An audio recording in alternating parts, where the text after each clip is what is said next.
여러분, 교회에서 그 성경 기절 이런 거죠. 예수님이 빌립이 나 하나님을 보여달라고 그러니까 뭐라고 그랬습니까? 나를 본 자는 아버지를 봤다. 하나님을 봤다고 그랬어요. 근데 이거를 서구의 이성적인 사람들이 그럼 예수님이 하나님인가 그런 얘기를 하고 예수님이 하나님이야. 근데 사실은 신학의 마지막 텔로스는 예수님에게서 하나님을 발견하는 게 이게 신학의 마지막이에요. 근데 이제 조금 지성적인 사람들은 예수를 봐서 그럼 하나님이 예수님 같이 생겼어? 그렇게 얘기를 합니다. 근데 325년에 소위 니케아 콘스탄티노플에서 삼위일체론을 얘기하다가 예수님과 하나님과 어떤 관계냐 라고 할 때 300년 동안 싸우고 그러다가 결국은 결론이 뭐냐면 호모 우시아라는 오늘 이 우시아라는 개념을 오늘 집중적으로 이제 연구할 텐데요. 호모 우시아라고 그랬어요. 왜 그런데 여기 보면은 그 우리나라 번역에는 뭐라고 그러면 6절에 그는 근본 하나님의 본체라고 번역해요. 본체. 그런데 그 다음에 7절에 보면 종의 형체라고 해요. 근데 우리나라 말로는 이걸 구별을 했어요. 본체하고 형체하고. 그 왜 구별을 했느냐면 앞에 나오는 하나님의 그 사실은 원어에는 히브리 원에는 이게 둘 다 모르페로 돼 있어요. 모르페. 이 모르페를 어떻게 번역하느냐라고 하는 것이 플라톤 철학에서나 아리스토텔레스 철학에서나 성서에서 굉장히 중요한 문제예요. 이 모르페가. 그래서 오늘 이해하는 가운데서 중요한 하나의 터미놀로지가 뭐냐면 이 모르페하고 플라톤이 얘기했던 에이도스, 형상이라는 거예요. 근데 이제 이 철학자들이 이 헬라어를 모르니까 우리나라 철학자들이 헬라어를 모르니까 그냥 둘 다 형상이라고 번역을 했어요. 그러면 플라톤이 얘기하는 그 형상은 그 뭐고 아리스토텔레스가 얘기하는 그 이 모르페는 뭐냐? 똑같이 이게 이제 구체적으로 한문으로 쓰면 이제 정확하게 이해가 되는데 우리말로 형상은 이거를 거의 동의어로 그냥 쓰고 있습니다. 그러나 실질적인 내용에 있어서는 모르페하고 에이도스가 틀립니다. 여기 책에는 원문에 보면은 혹시 여러분의 그 컴퓨터 있으시면은 거기 찾으면 거기에 상당한 그 헬라어 언어가 나올 거예요. 거기에 모르페라고 되어져 있습니다. 여기는 하나님의 모르페를 취하지 아니하고 종의 모르페를 취했다 그렇게 되어져 있어요. 그런데 우리가 얘기하는 이마고 데이 하나님의 형상이라는 개념은 어떻게 정확하게 이해할 수 있느냐면 누가복음 3장에 보면은 예수님이 세례를 받고 임하실 때 뭐라고 그러니까 거기에 성령이 비둘기 같은 형체로 그 위에 강림하시더니. 그렇죠. 그렇게 됐죠. 그 비둘기 같은 뭐라고 그랬어요? 형체. 형체를 이라고 했어요. 그거는 보면은 거기에는 에이도스라는 말을 썼습니다. 근데 거기 성령이 비둘기입니까? 아니잖아요. 네.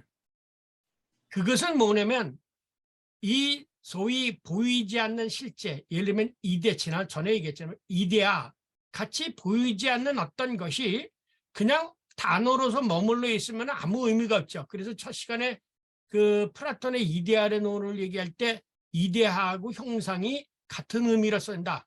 형상 없는 이데아가 없고 이데 없는 형상이 없다라고 제가 말씀을 드렸잖아요. 여기서는 뭐냐면 비둘기가 성령이 아니에요. 그러나 보이지 않는 성령도 형상을 가지고 있다는 것을 표현하기 위해서 비둘기 같은 형상이라는 것이요. 그러니까 예를 들면 사랑이다 그러면 우리가 이렇게 하트를 그리잖아요. 그런 식으로 사랑이라는 그 개념이 그냥 있는 게 아니라 이렇게 하트라고 하는 형상으로 표현될 수 있다는 거예요. 그거는 형상이고 아까 그 얘기했던 이 빌립보서에서 얘기는 본체, 종의 형상이라고 번역되어진 종의 모양. 이것을 우리나라 다른 데는 또 모양이라고 부르는 그거는 모르페예요. 모르페. 그 모르페라고 하는 것은 보다 더 실질적이고 현실적인 것이고, 플라톤이 얘기한 형상이라는 것은 구체적인 진료를 입지 않는 거, 진료를 가지지 않는 거. 예. 그래서 예수님이 나를 본 자는 곧 하나님을 봤다고 얘기하신 거는, 하나님은 플라톤이 얘기하는 것처럼 형상으로 되어져 있는 게 아니에요. 그래서 지금까지 서구에서는 이 하나님의 형상을, 우리의 모양을 따라 닮게 만드는 셀렘과 데무트를 동의어로 봐가지고, 동의어 똑같은 말로 가지고 하나님의 형상이라는 것은 인간이 하나님이 세상을 통치하듯이 인간이 자연을 통치하는 거다, 이렇게 형이상학적으로 해석을 했어요. 그게 아니에요. 그래서 우리는 예수님의 이 종말에 가면 예수님의 얼굴을 눈으로 볼 수 있도록 보게 되어지는 거예요. 왜? 구체적인 형태를 갖추신 분이에요. 그래서 부활한 몸도 그냥 뭐 귀신처럼 없어졌다 이렇게 환상이 아니라 구체적인 형태를 가져요. 그래서 예수님이 뭐라 했어요? 영은 뼈도 없고 아무것도 없지만 나는 있느니라, 그래서 여기 먹을 것이 없느니라고 해서 그 잡수시죠. 예수님 부활하셔서 그 흉체를 잡수셔요. 그런데 이 부활체를 처음으로 우리들에게, 예수의 몸을 우리들에게 주신 게 뭐냐면, 이게 바로 예수님의 마지막 성만찬이에요. 그래서 요한복음에서는 뭐냐면, 내가 이것을 하늘에서 내려온 내 살이고 내 피다, 이것을 먹지 않고서는 너희가 나와 아무런 상관이 없다 얘기한 거예요. 여러분이 부활신학 공부할 때 어려운 게 뭐냐면, 지금까지 성만찬을 세계 신학자들이 어떻게 해석했냐면, 루터와 칼빈이나 치빙글이 거기에서 머물러 있어요. 뭐냐면, 이 물질과 살이 어떻게 되느냐, 물질과 예수님의 살과만 관계로만 얘기했지, 이 예수님의 성찬이 부활할 몸에, 우리들이 부활할 몸을 먹는 거, 부활할 몸을 우리가 받는다는 것을, 그거를 이해를 하지 않았어요. 그러니까 난 지금까지 교회에서 성만찬을 아무렇게나 생각하는데, 우리는 이 부활의 몸, 예수님의 그 부활하실 그 소마 프노이마, 그 영의 몸을 받는 것이, 이 세상에 받는 것이 바로 이 성만찬인 거예요. 왜냐하면 우리가 그 고린도전서 15장에 보면 이 썩을 것이 썩지 아니할 것을 덧입는다고 얘기했거든요. 그런데 세계 신학자들은 이 성만찬 논쟁을 종교개혁 당시에 소위 물질과 예수님의 피, 떡과 포도주, 이것이 예수님의 살과 피와 어떤 연관성이 있느냐, 이것만 가지고 얘기하면서 공제설이다, 화채설이다, 그것만을 얘기한 거예요. 이제 이것이 제가 이번에 나온 책 가운데 예수 그리스도의 부활과 성만찬 그리고 세례, 그렇잖아요. 세례도 뭐냐고 그랬어요. 여러분이 세례를 받음으로 말미암아 예수가 죽은 자 가운데서 살아나는 것처럼 우리가 죽은 자의 가운데서 살아나는 자로 여길지니라 그랬잖아요. 그러니까 이 성만찬, 세례와 성만찬이 바로 우리가 부활과 관계되어진다는 것을 지금까지는 세계 신학자들이 강조 안 했습니다. 그걸 제가 이 부활책 보세요. 당장 로마서 6장을 보면은, 무릇 그리스도 예수와 함께 합하여 세례를 받은 우리는 그의 죽으심과 합하여 세례를 받은 줄을 알지 못하느냐. 그러므로 우리가 그의 죽으심과 합하여 세례를 받음으로 그와 함께 장사되는 이는 아버지의 영광으로 말미암아 그리스도를 죽은 자 가운데서 살리심과 같이 우리로 또한 새 생명 가운데 행하게 하려 함이라. 만일 우리가 그의 죽으심과 같은 모양으로 연합할 자가 되었으면 또한 그의 부활과 같은 모양으로 연합할 자도 되리라. 네, 이게 뭐냐면 세례를 받음으로 말미암아 예수 그리스도 죽고 부활한 것처럼 우리도 예수 그리스도처럼 세례를 받으며로 이 죄가 다 징벌을 받고 부활에 연합한다가 되는 거예요. 부활에. 그래서 세례가, 그러니까 이게 성만찬. 그런데 전례 이제 우리 하미자 목사님이 저에게 사크라멘툼이라는 것을 하다가 이 전례가 말씀드릴까고 제가 전례를 했거든요. 그게 왜 그러냐면 신학적으로는 이것은 사크라멘트. 그런데 이 사크라멘트가 교회의 전례가 되어버린 거예요.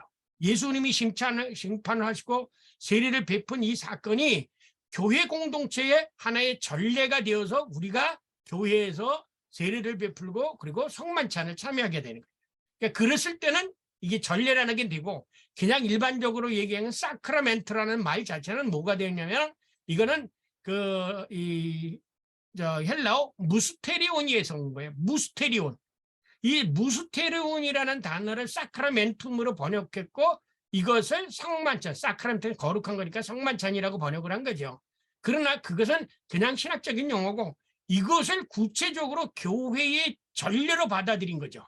그래서 그 전례를 두 가지 인정한 게 세례와 성만찬이 개신교고 그다음에 카톨릭은 칠성례를 받아들인 거고 그런 거죠. 예. 이 사크라멘트라는 뜻은 그럼 뭐냐? 이 사크라멘툼이란 뜻은 보이지 않는 하나님이 그 인간의 물질적인 것에 참여하시는 게 사크라멘트예요. 그러니까 인간들의 것이 하나님에게로 이렇게 그 고양되어지는 거, 혹은 예물로 바쳐지는 거, 이것을 프리스터라는 뜻이에요. 프리스트리라는 뜻이에요. 그래서 예배 속에는 이 사크라멘탈한 요소와 프리스트리한 요소가 같이 결합이 되죠. 이제 사크라멘탈이라는 것은 하나님부터 오는 거니까 설교라든지 그다음에 이 죄 용서라든지 세례와 성만찬은지 이런 거 사크라멘트라고 하고 우리가 하나님 앞에 기도를 드린다든지 예물을 바친다든지 봉사를 한다든지 이런 건 전부 프리스톨리한 제사적인 거고요.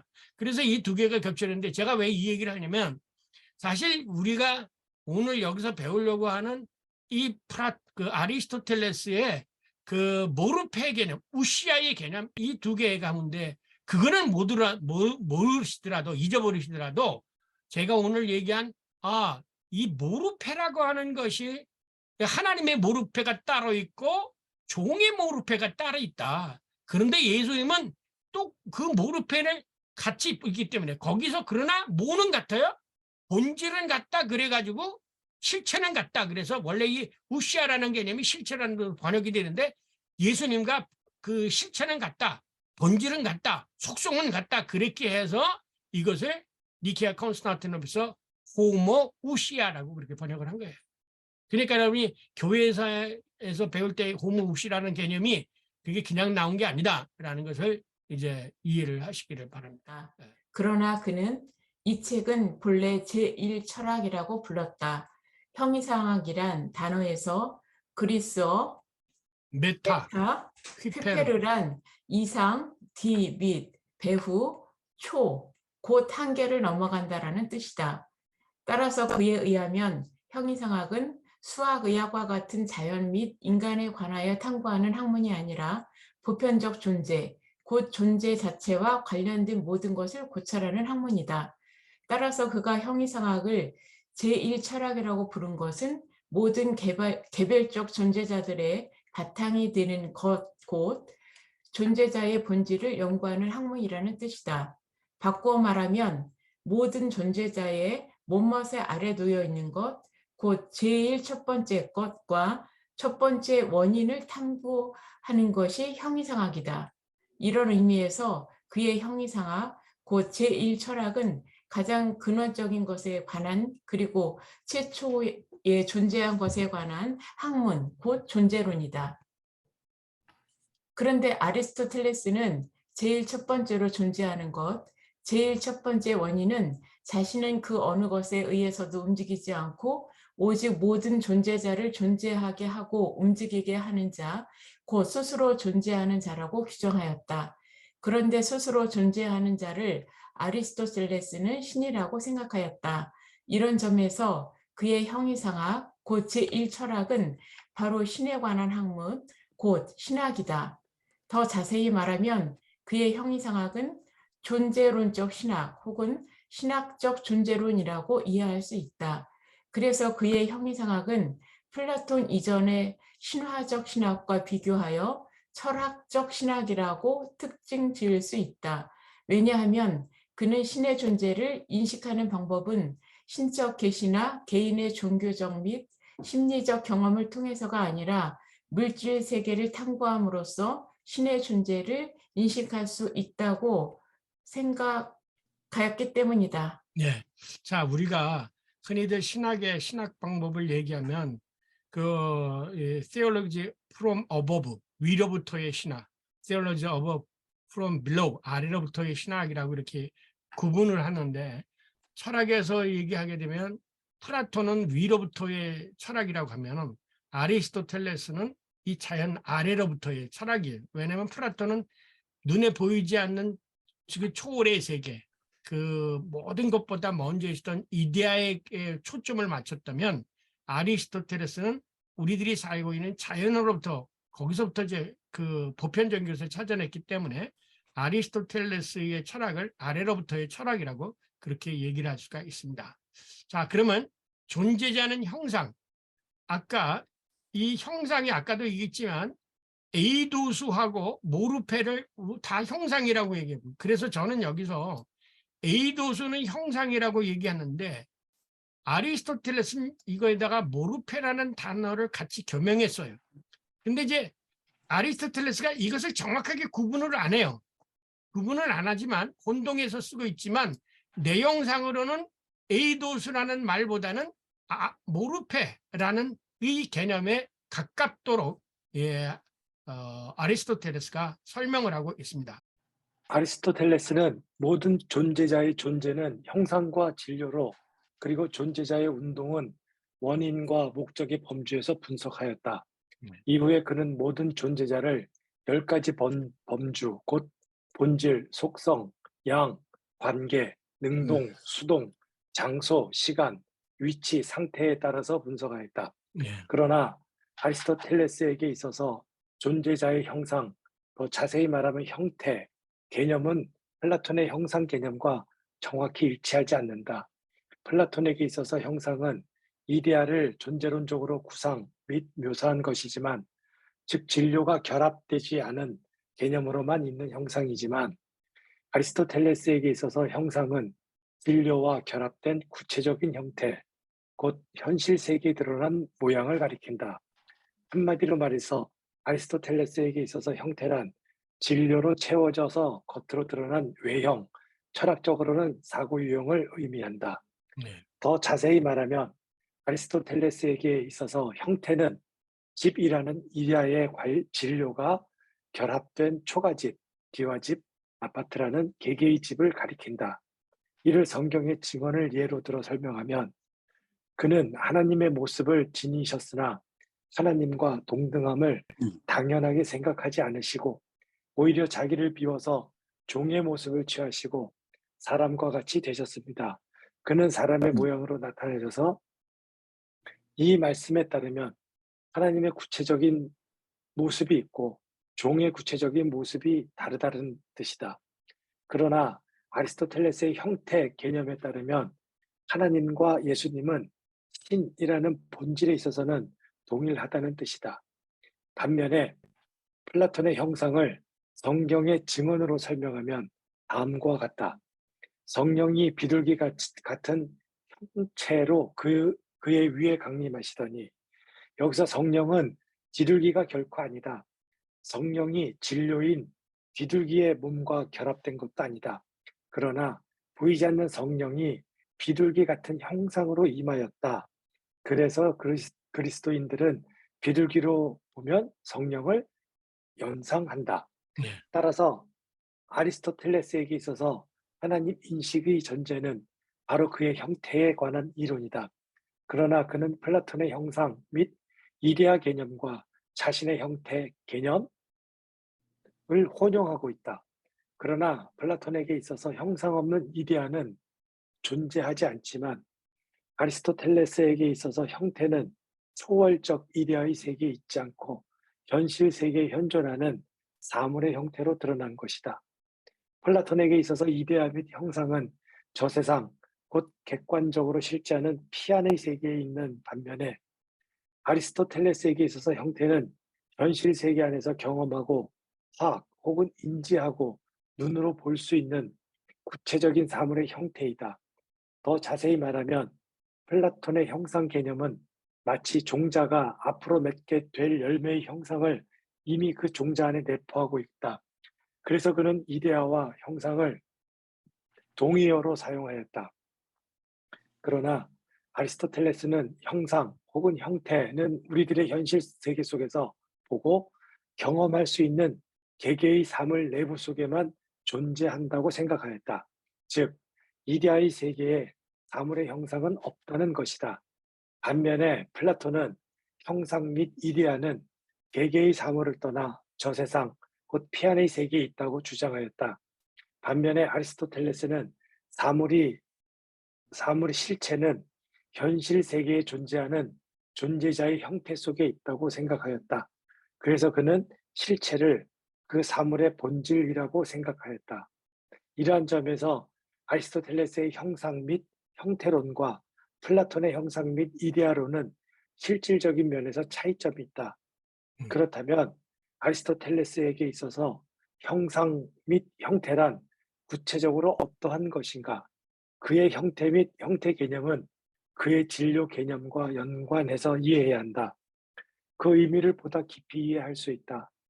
사물 및 존재자의 형태는 눈에 보이는 있는 그대로 모습이다. 이것은 형상의 진료가 채워진 것이다. 물질 그 자체는 특정한 그 어떤 것도 아니며 어느 정도의 크기가 있는 것도 아니며 그 어떤 형태를 갖춘 것도 아닌 단지 물질적 소재 혹은 재료일 뿐이다. 그런데 집이라는 형상이 목재라는 진료와 결합하면 나무집이 되고 흙과 결합하면 흙집이 된다. 이처럼 아리스토텔레스에게 있어서 형태는 단지 형상만이 아니라 구체적인 진료로 구성된 형 혹은 상을 가리킨다. 앞에서도 언급하였듯이 집이라는 어떠한 구상이 있는데 그것의 진료가 결합됨으로써 하나의 구체적이고 현실적 형태를 가진 사물, 집이 생성된 것을 뜻한다. 더 자세히 말하면 진료는 청동, 철, 나무, 돌처럼 그 자체로서는 아무것도 아니지만 이러한 진료들이 집이라는 형상에 합성되어 눈에 보이는 그 어떤 하나의 구체적인 모습을 가진 사물 및 존재자가 된 것이 그의 집이라는 형상의 형태이다. 네. 그러므로 아리스토텔레스에게 있어서 모든 존재자는 형성된 존재이며 모든 사물의 생성은 형상이 진료를 받아들이는 것이며 역으로 소멸은 진료가 형상을 잃어버리는 것을 의미한다. 따라서 진료는 그 자체로서는 아직은 한정되지 않은 것, 곧 무한정인 것, 혹은 무규정적인 것, 그리고 그것 자체로서는 아무것도 아닌 것이다. 이러한 의미에서 진료는 단지 형상과 결합될 수 있는 가능성, 곧 실체를 가지고 있다. 따라서 아리스토텔레스에게 있어서 사물의 본질은 이데아의 형상에 있는 것이 아니라 진료에 있다고 이해할 수 있다. 요렇게 요거를 이제 머릿속에 두면 예를 들면 이제 여기서 전에 그 영어 공부하시는 분 제가 설명했죠. 영어의 비동사에는 두 가지 의미가 있다. 이다와 있다가 있다래. 있다라는 것은 존재사라고 했죠. 있다, 없다, 계시다, 안 계시다. 이다는 규정사예요. 그러면 이 규정을 뭐라고 그러냐면은 논리학에서는 이것을 본질이라고 얘기해요. 그러면 이다라고 하는 본질이 어디서 왔느냐? 있다라는 데서 왔다는 거죠. 그러니까 그러면 있다라는 것은 뭐냐? 자, 이것은 벽돌집이다. 이거는 규정이에요. 이다니까. 그런데 이것은 벽돌집이라고 하는 규정 혹은 정의가 생기려면 이 집이 벽돌로 지어져 있어야 된다는 거죠. 이 집이 벽돌로 구성되어 있다. 다시 말하면 벽돌이 이 집을 구성한다 하고 있어야 이것이 벽돌집이다라는 정의가 형성이 되는 거예요. 그러면 이 벽돌이 뭐냐? 이 벽돌이 이 집을 그 집의 특성 혹은 속성 혹은 집에 가지고 있는 그 의미를 혹은 집이 다른 어떤 예컨대 초가집과 콘크리트 집과 기와집과 다르게 만든 이 벽돌집만의 특성을 다 나타내는 그것이 뭐냐? 이 벽돌이 가지고 있는 속성이죠. 이것을 뭐라고 얘기하냐면 이것을 우시아라고 하는 거예요. 우시아. 자 보세요. 아까 그러면 예수님이 하나님과 동등된 호모 우시아다라는 것은 뭐냐면 겉으로 보기에는 벽돌집 무슨 집을 했지만 그 안에 그 집을 예수님을 형성하고 있는 구성하고 있는 예수님의 속성 그 우시아가 하나님하고 똑같다라고 했어요. 그래서 캐톨릭 루터가 그 뭐냐면 커뮤니카치오 이디오마티쿰이라는 말을 씁니다. 속성의 교류. 커뮤니카치오 이디오마티쿰. 그게 이디오마임이라는 거는 예수님이 가지고 있는 속성이나 하나님이 가지고 있는 속성이나 똑같고 예수님이 하시는 말씀이나 하나님이 하시는 말씀이 똑같다 이게. 그래서 예수님이 내가 말하는 것은 내 말이 아니라 내 안에서 하나님이 말씀하신다 그랬어요. 예. 그리고 내가 누구냐라고 하는 것을 보면 내가 하는 것을 보고 하나님이 내가 누군지를 알아. 그러면서 내가 하는 게 뭐야? 하나님의 일을 하시잖아, 예수님이. 그러니까는 그 존재라든가 행동이라든가 이 모든 것이 하나님이 하시는 거하고 똑같은 일을 하신다는 거예요. 그렇기 때문에 예수님을 호모, 하나님과 동등 본질, 동일 본질이라는 말에서 이걸 본질이라고 번역했는데 이게 본질이라는 실체라고도 번역했고 철학에서는 여러 개 번역했는데 그냥 우시아라고 해서 우시아 그냥 신학적으로 본질이라고 해석하세요. 이 벽돌집의 특성을 구성하는 것은 벽돌이지 집이라고 하는 형태가 아니라는 거예요. 그 점을 이해하세요. 집이라는 것은 뭐예요? 형상. 집은 사람들이 모여서 가족들이 같이 걸수하는 잠도 자고 밥도 먹는 그게 집이다. 이건 형상이고 그거 속에 구체적으로 벽돌이 들어가서 집을 지은 거 이거는 모르페라는 거죠. 여기 보세요. 여기 보이지 않는 세계에는 에이도스라고 그랬어요. 그 제가 점을 쳐줬죠. 점칭을. 그런데 이거는 진료가 결합이 되지 않는 거예요. 근데 여기 보이는 세계에서는 이 진료가 결합이 됐죠. 뭐가 됐어? 벽돌이 여기에다 결합이 되니까 벽돌집이 됐어요. 이와 비슷한 것에다가 뭐가 됐어요? 이 집으로 만들으니까 이 초가집이 됐죠. 기와집도 되고. 이런 것을 뭐라고 얘기하냐면 눈에 보이는 실질적인 이 모르페라고 하고 보이지 않는 이데아의 세계에 있는 것을 에이도스라고 얘기하죠. 그런데 플라톤은 이 점을 강조했죠. 그래서 이 모습이 여기 속에 다 들어있다. 관여하고 있다. 이렇게 얘기를 할 거예요. 그런데 이게 관여하고 있는지 아닌지는 모르겠다. 아리스토텔레스는 여기에 지금 이것을 구성하고 있는 것은 뭐냐? 이건 벽돌. 이 집이 진짜 벽돌집이 이 집을 구성하고 있는 실질적인 내용이지 이게 무슨 이렇게 이런 모양이 이 집을 구성하고 있는 게 아니다. 이렇게 생각한 게 아리스토텔레스예요. 그래서 이 집이나 이 초가집이나 초가집이나 기와집 속에는 이 집이라고 하는 것을 형성하고 있는 하나의 구체적인 본질이 있다. 이 본질의 우시아라는 게 그럼 뭐냐? 집으로 이 집을 지탱하고 있고 집이 존재할 수 있도록 만들어주는 힘, 능력을 우시아라고 얘기하는 거예요. 우시아. 그렇다면 쉽게 얘기하면 하나님의 능력과 예수님의 능력이 똑같고 하나님의 얼굴과 예수님의 얼굴이 똑같고 예수님이 형성되어지는 말씀과 하나님의 말씀이 똑같다 이거야. 그래서 동일 본질, 동일 우시아라고 교회에서 하나님과 예수 그리스도를 그렇게 고백하게 되어진 거예요. 자, 여기서 이게 모르페라는 거예요, 이게. 여기 홍길동이가 있고 뭐가 돼 있고 다 그런데 홍길동이나 영자나 숙자나 미주나 다 뭐예요? 그 아래 인간이죠. 그죠? 이것도 집이고 이것도 집이죠. 근데 이거의 특성 각자의 모양은 다르잖아요. 특징이 다르니 이거의 본질, 이거의 특징을 나타내 준 거는 이거를 구성하고 있는 재료가 진료가 이것을 특징을 나타낸다고 생각한 게 아리스토텔레스예요. 집이라는 것은 형상이고 그 형상에 진료가 결합이 되어버리면서 이것을 가지고 있는 특성을 가지고 있다. 그래서 나중에 여기서 신을 얘기할 때는 우시아 가운데 우시아다 그렇게 얘기해요. 지난번에 그 이데아 가운데 이데아를 신으로 얘기했어요. 플라톤이.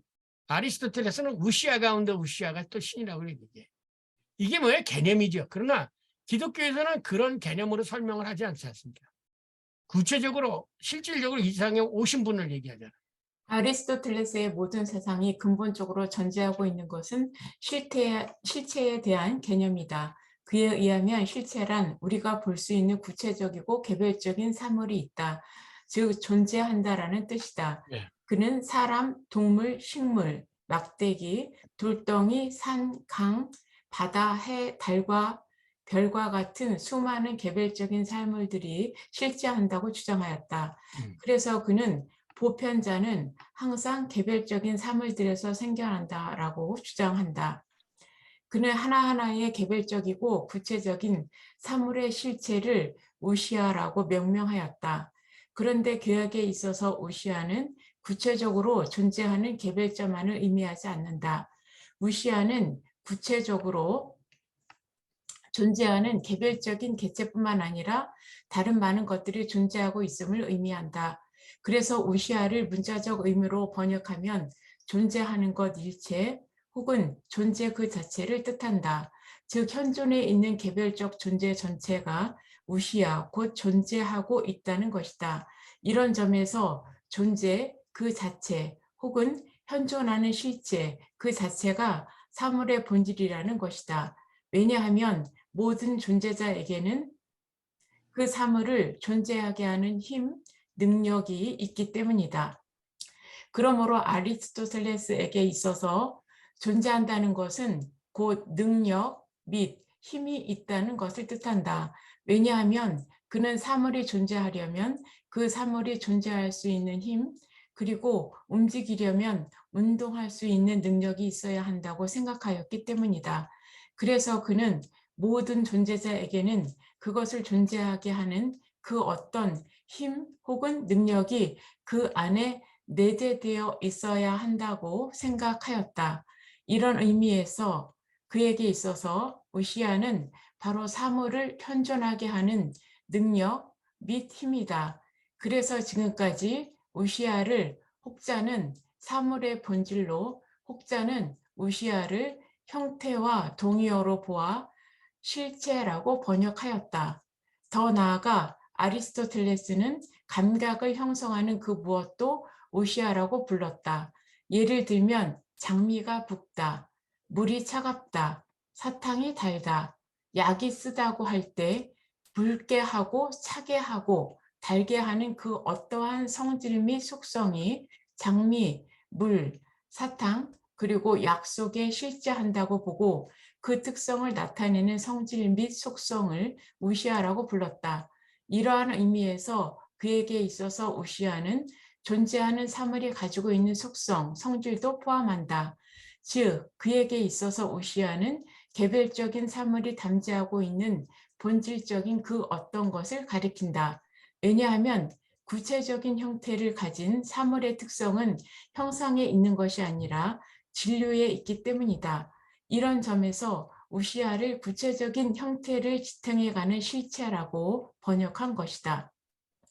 그뿐만 아니라 아리스토텔레스는 구체적으로 실제하는 사물들 사이의 관계, 자세, 능동과 수동 사이에 있는 그 어떤 것도 우시아라고 불렀다. 더 자세히 말하면 개별자들 간의 관계성, 종속성, 주체성과 객체성도 우시아라고 명명하였다. 이러한 근거에서 아리스토텔레스가 어떤 사물의 우시아라고 부를 때 그때 우시아가 의미하는 바는 우선 어떤 개별자가 구체적으로 현존하게 하는 힘 혹은 능력을 가리킨다. 둘째, 그 개별자가 고유한 속성 및 성질을 드러나게 하는 것을 가리킨다. 그리고 셋째, 그 개별자가 다른 개별자와 구체적인 관계와 운동 및 작용하는 것을 의미한다. 종합하면 아리스토텔레스의 우시아가 의미하는 바는 그 어떤 개별적 존재자가 실제로 있어서 특정한 성질을 드러내고 다른 개별자와 구체적으로 관계를 맺으며 실제하도록 하는 것이 우시아이다. 그러므로 그에게 있어서 우시아는 존재, 본성 및 본질, 그리고 현실성 및 운동성이라는 세 가지 뜻을 가지고 있다. 이런 점에서 아리스토텔레스가 어떤 사물의 우시아라고 부를 때는 사물의 이상 세 가지 요소를 모두 내포하고 있다는 의미에서 실체라고 부른다는 것을 인지해야 한다. 네, 잘 아시겠죠? 그래서 보세요. 이제 이 개념에 의하면 예수님과 하나님을 호모우시아라고 얘기했다면 존재론적으로 하나님이 곧 예수님이고 본성상 소위 아이겐샤프트요. 하나님의 그 본성, 특성, 사랑이 있고 전능성이 있고 이런 것도 예수님이 똑같이 가지고 있다는 거죠. 그리고 지금 하나님이 살아계시듯이 예수님도 현실적으로 일하고 계시죠. 그래서 예수님이 뭐야? 아버지께서 일하시고 계심에 나도 오늘 일한다. 그렇게 얘기하죠. 그러니까는 우리가 이 말을, 이 철학, 아리스토텔레스 이 철학의 우시아 개념을 알면 예수님이 하신 말씀의 의미를 더 쉽게 알 수 있죠. 아, 왜 예수님이 나를 본 자는 하나님과 아버지와 나는 하나다. 이게 하나다. 이거 존재가 하나다. 이게 본질이 하나예요. 존재가. 그리고 아버지께서 일하니까 나도 일한다. 이건 현실적으로 운동이 똑같아요. 그 다음에 내가 나를 보면은 내가 하는 일을 보다. 그리고 아버지가 나와 함께 하신다. 이런 것들을 보면은 아, 우시아라는 개념, 동일 본질이라는 개념이 뭐냐? 그것은 하나님이 하시는 일, 하나님이 가지고 있는 존재, 하나님이 하는 활동성, 이 모든 것을 예수님이 똑같이 가지고 있다라는 의미로 해석할 수 있다는 거죠. 그러니까 여러분이 성경을 읽을 때 이걸 아셔야 돼요. 다른 사람들은 이거를 인정하지 못하는 사람들은 예수가 뭐 하는 건 거예요. 그래서 예수님은 존재는 적어도 아버지가 내 안에, 내가 아버지 안에 이렇게 얘기해요. 통일하는 거죠. 그 다음에 내가 하는 일을 아버지가 하고 아버지가, 그리고 내 말이 곧 아버지 말이고 아버지 말이 내 말이다. 이렇게 얘기한다고요. 그러니까 예수님에게 있어서는 하나님과 구별된 게 없고 행동도 똑같고 의지도 똑같고 존재는 적에도 똑같아. 그래서 예수님과 하나님을 같다라는 뜻으로 호모우시아라고 얘기해요. 이제 교회에서 여러분 설교를 하거나 강의를 하실 때 예수님을 호모우시아라고 얘기하는 것이 무슨 뜻인가? 그걸 아셨죠? 네. 이게 중요한 거예요. 예수님은 분명히 그렇게 얘기하셨어요. 그런데 이제 현대 신학자들은 예수님을 제자들이 나중에 하나님의 아들로 신격화해서 그렇게 만들었다. 그렇게 얘기하는데 이거는 성경을 모르는 얘기예요. 우시아 개념을 모르는 얘기예요. 그러므로 아리스토텔레스가 자신의 사유를 우리 주위에는 우리가 볼 수 있는 바 구체적이고 개별적인 사물이 있다라는 존재론에서 출발한다는 것은 앞에서 약술한 바와 같은 세 가지 의미를 가진 우시아의 개념에서 출발한다는 것을 잊어서는 안 된다. 이상 살펴본 바와 같이 그는 자연 속에 있는 사물들에 대한 분석으로부터 자신의 사유를 시작한다. 그래서 그는 인간을 이해하는 데 있어서도 자연의 법칙에서 한다. 즉 그는 인간을 자연 속에 있는 한 사물 혹은 실체에 불과한 존재로 이해한다. 그렇다면 그가 이해한 자연의 법칙은 어떠한 것인가? 네. 자, 여기 속에서 나오는 소위 원인과 결과라고 하는 인과 법칙이 나오게 되는 거예요. 동인과 법칙. 네. 자, 우리가 요거요. 현실적인 것은 존재라고 하나 가능한 것도 존재라고 한다. 우리는 존재를 이미 있었던 과거의 것으로 돌리기도 하고 아직 있지 않는 미래로 돌리기도 한다. 따라서 존재는 어제, 지금, 그리고 앞으로라고 하는 3차원적인 의미를 갖는다. 뭐냐?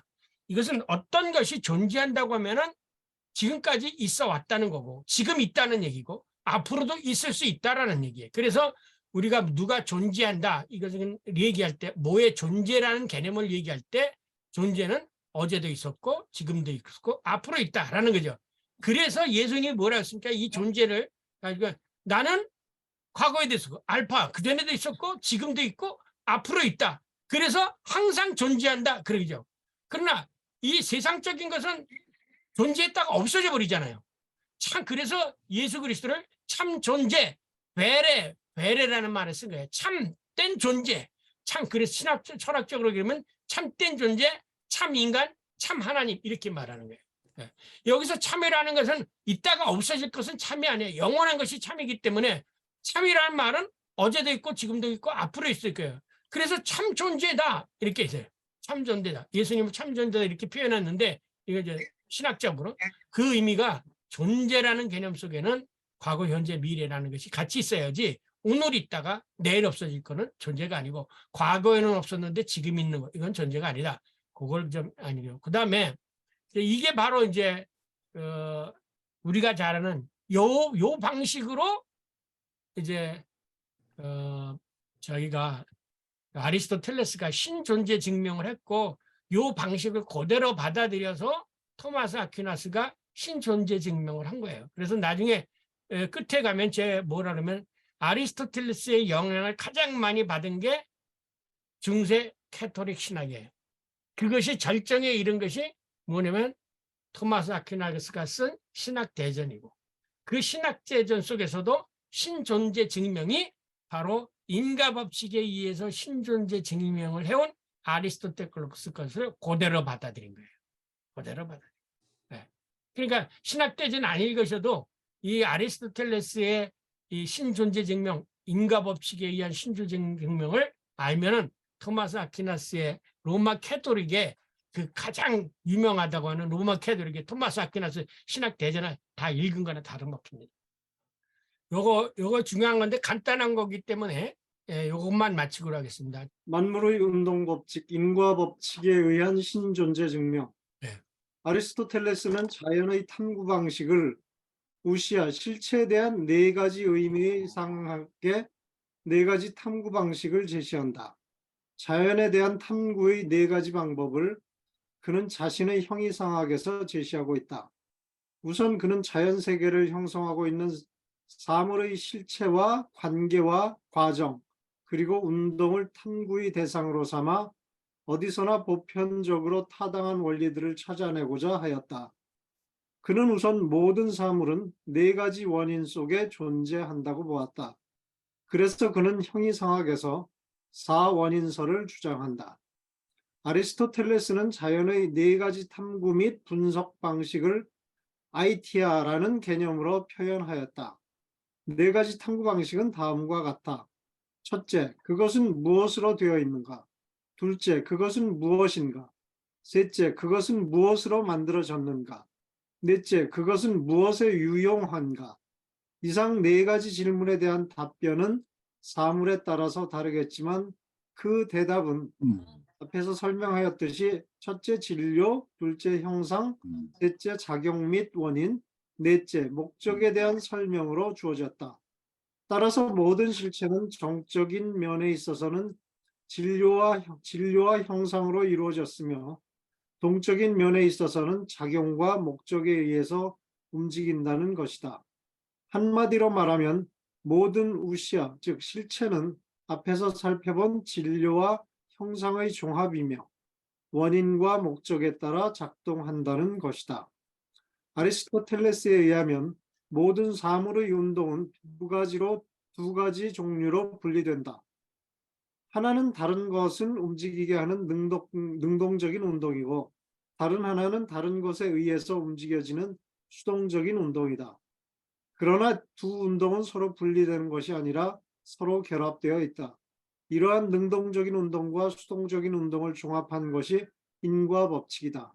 바꾸어 말하면 모든 운동은 그 어떤 외부의 힘에 의해서 수동적으로 움직이는 것과 동시에 그 자신은 또 다른 사물을 움직이게 하는 능동적인 운동을 하는데, 이러한 운동의 연속 및 운동의 연쇄가 바로 인과법칙이다.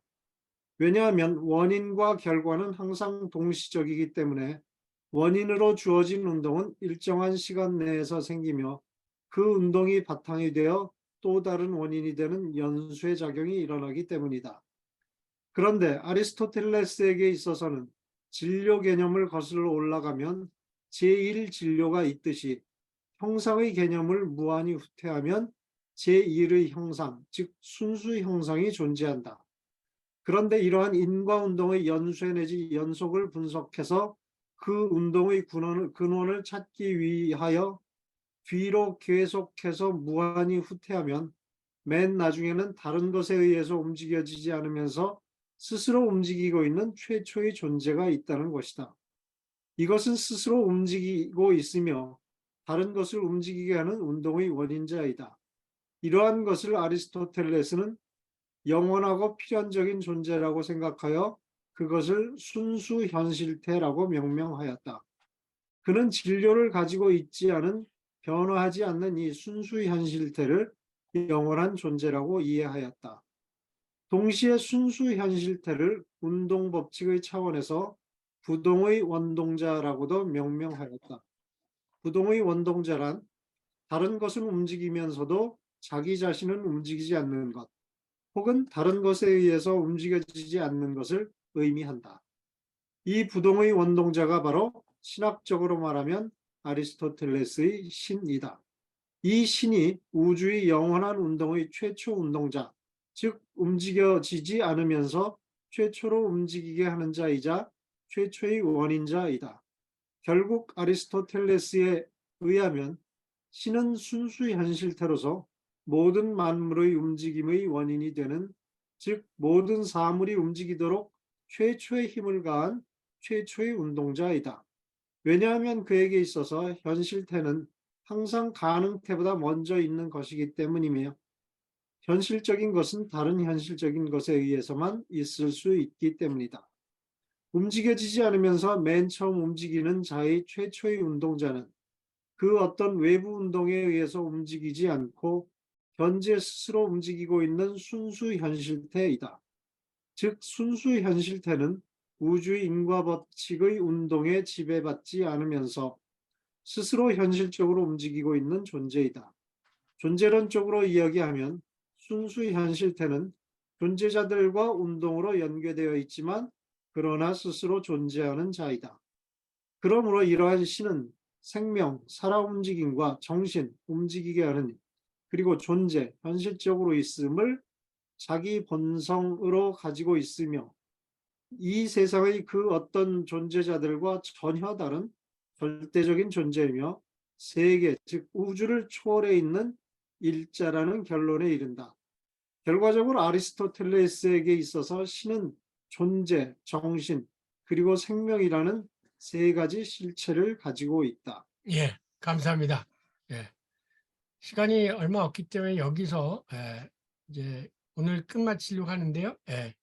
여러분 현실태와 가능태라는 말을 이제 좀 이해를 하시면 좋겠습니다. 뭐 아까 형상과 진료는 아닌데 현실태와 가능태를 간단히 설명하면, 예를 들면 축구를 잘하는 김이라는 사람이 있다고 하자. 김 씨가 지금 상암 월드컵 경기장에서 운동을 하고 있다면 축구하고 있는 모습은 김의 현실태야. 지금 실질적으로. 그러나 그가 축구하지 않고 쉬고 있다면 그는 축구 잘하는 김의 가능태야. 즉 언제든지 원하기만 하면 축구를 할 수 있는 능력을 가지고 있는 김을 가능태라고 얘기하고, 실질적으로 운동장에서 뛰고 있는 것을 현실태라고 얘기하죠. 예, 그렇다면 이 사물을 이해하는 데 있어서 아리스토텔레스는 현실태와 가능태를 구분해서 생각합니다. 잠재적으로 있는 것도 있고 또 실질적으로 작용하고 있는 것도 있고 라는 두 가지를 해서 이것을 가능태라고 얘기하고 하나를 현실태라고 얘기를 하고 있습니다.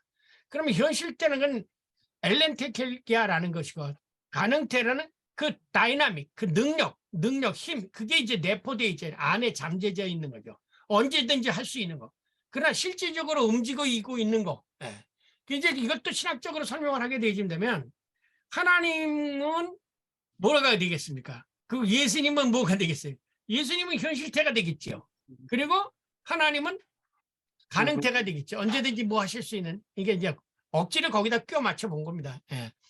어쨌든 이 플라톤이 아리스토텔레스가 여기는 현실태와 가능태가라고 하는 걸 생각하고, 또 물질이 존재하는 사물을 보면은 항상 그 사물을 형상과 진료로 이해했다는 거. 예. 그것이 얘기고요. 그래서 이것을 다 올라가면 신을 이제 뭐라고 얘기하면, 현실 얘기하면 순수 현실태.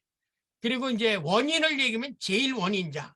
그래 운동으로 얘기하면 최초의 운동자. 뭐 이렇게 해가지고 모든 걸 제 첫 번째로 그래서 이 아리스토텔레스의 형이상학을 제1철학이라고 얘기했는데, 그 제1철학은 첫 번째 있었던 거 알파에 대한 얘기다. 여기까지만 이해를 하시고 질문을 하시기 바랍니다. 예.